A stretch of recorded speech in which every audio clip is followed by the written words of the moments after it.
Hi friends, welcome to வரலாற்று புதினம் channel. இந்த வீடியோவில் நாகநந்தினியிலிருந்து அத்தியாயம் 43 கேட்கலாம்.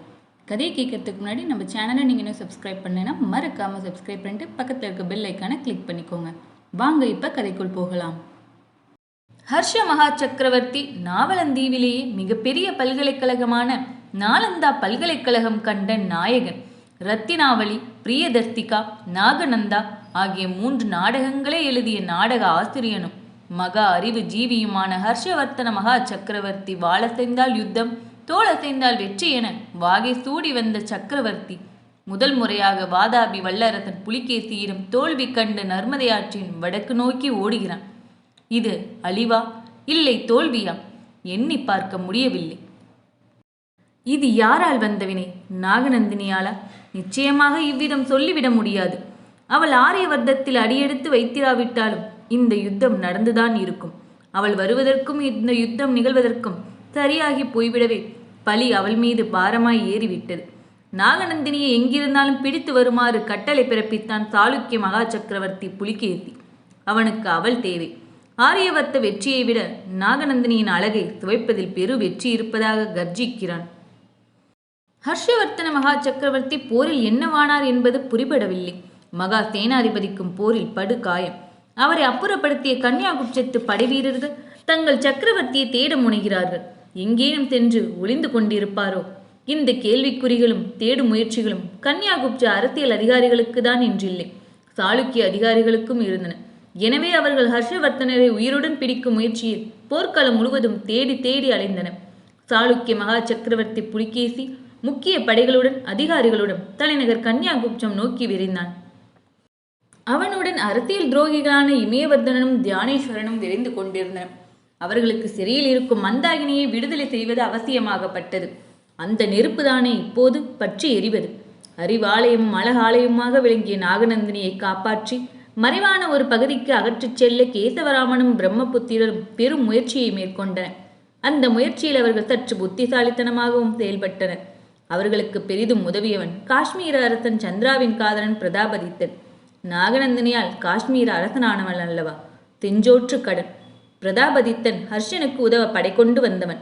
போரில் தோல்வி காணவே அவன் நாகநந்தினிக்கு உதவுவதில் நன்றியுள்ளவனாக இருந்தான். எனவே நாகநந்தினியை வடக்கே அழைத்துச் சென்று ஒளித்து வைக்காமல் திரு படையுடன் தெற்கு நோக்கி சென்று தலைமறைவாக்கிவிட உதவலானான். மேலும் நர்மதை ஆற்றுக்கு தெற்கே சாளுக்கிய பூமியானாலும் சாளுக்கியர் யுத்தத்தின் வெற்றியில் மூழ்கியிருந்ததால் தப்பிச் செல்ல ஏதுவாக இருந்தது. அனைவரும் தலைநகர் திரும்பிய பின்னர் தெற்கு நோக்கி செல்ல வேண்டுமானால் அவ்வளவு எளிதாக சாளுக்கிய தேசத்தை கடந்துவிட முடியாது. எனவே பிரதாபதித்தனின் வீரர்கள் உதவி கொண்டு நாகநந்தினியும் அவளை சார்ந்தவர்கள் சாளுக்கிய தேசத்துக்குள்ளேயே நுழைந்து எல்லையை கடக்க முயன்றனர். ஹர்ஷனுடைய தலைநகரம் அல்லோல கல்லோலப்பட்டது. சாளுக்கிய வீரர்கள் தலைநகரை அதாகம் செய்தனர். புலிகேசிக்கு தேவை நாகநந்தினி என்கிற பெண் புதையல். ஆனால் கிடைத்தவள் மந்தாகினி. யாருக்கு தேவை இவள்? புலிகேசி வெற்றி களிப்பில் தனது தலைநகரம் வாதாபி நோக்கி புறப்பட்டு விட்டான். அவனுக்கு தேவை ஹர்ஷவர்த்தனுடைய வீழ்ச்சி. அது நடந்து விட்டது. சாளுக்கிய தலைநகரம் வாதாபியின் கோட்டை உச்சியில் வராக கொடி வாழ்த்துளியுடன் படபடுத்தது. வெற்றி முரசங்கள் வீர ஒளி எழுப்பி நாலா திசைகளிலும் கேட்கும் அளவுக்கு முழங்கிக் கொண்டிருந்தன.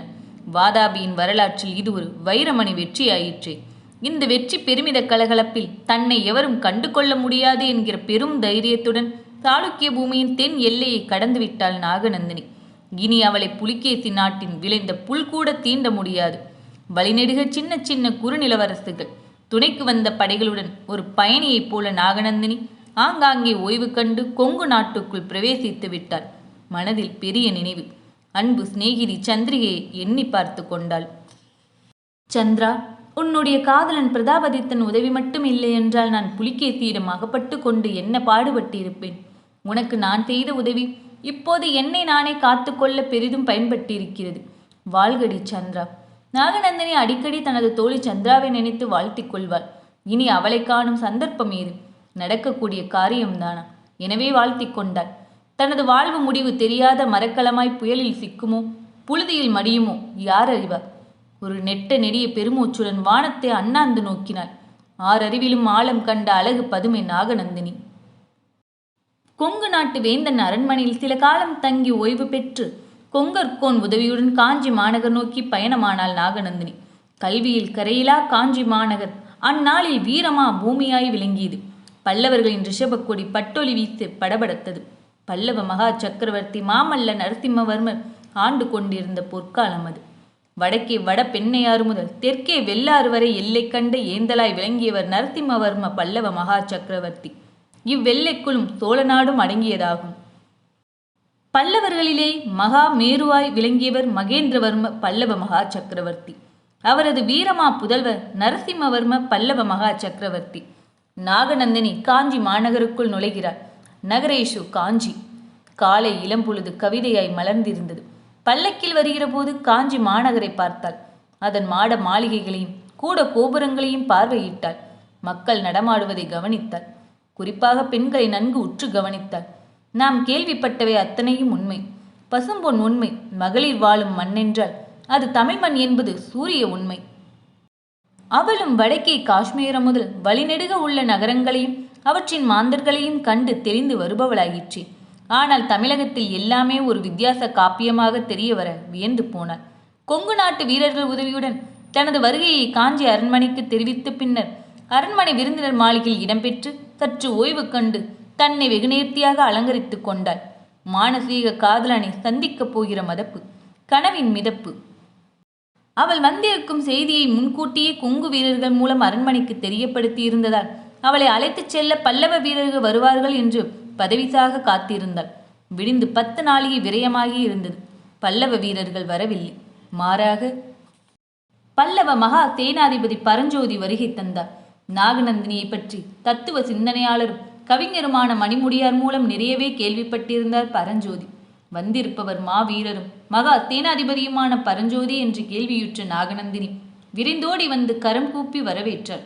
விருந்தினர் மாளிகை கூடத்தில் பரஞ்சோதி அமர பின்னர் நாகநந்தினி அமர்ந்தார். கேள்விப்பட்டு குருசாமி பிரம்மபுத்திரரும் அங்கு வந்து அமர்ந்தார். நாகநந்தினியின் கவிதைக்குள் அடங்காத கட்டளையை நேரில் கண்டு பரஞ்சோதி பிரமித்து போனார்.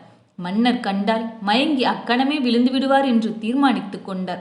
மகா சேனாதிபதியாரே, நான் பல்லவ மகா சக்கரவர்த்தியை பார்க்க வேண்டும் என்றாள் நாகநந்தினி. பரஞ்சோதியும் மன்னரும் உங்களை பார்க்க துடியாய் துடித்து கொண்டிருக்கிறார் என்றார். பூரித்து போனாள் பூவையர்க்கு பூவையான நாகநந்தினி. அவளது பூங்குழல் காற்றில் மெல்ல அசைந்தாடியது. நாகநந்தினி, சக்கரவர்த்தி இப்போது தலைநகரில் இல்லை, மாமல்லபுரத்துக்கு சென்றிருக்கிறார். 1 வாரம் ஆகிறது. ஓய்வு கருதிதான் சென்றிருக்கிறார்.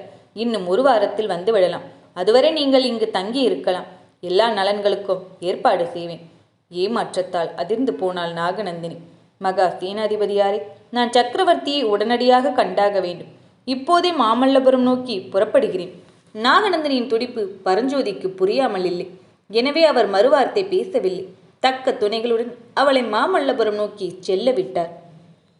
இத்துடன் அத்தியாயம் 43 நிறைவடைந்தது. அத்தியாயம் 44 அடுத்த வீடியோவில் கேட்கலாம். அதுக்கு நம்ம சேனலை நீங்கள் சப்ஸ்கிரைப் பண்ணலைன்னா மறக்காமல் சப்ஸ்கிரைப் பண்ணிக்கோங்க. தேங்க்ஸ் ஃபார் வாட்சிங்.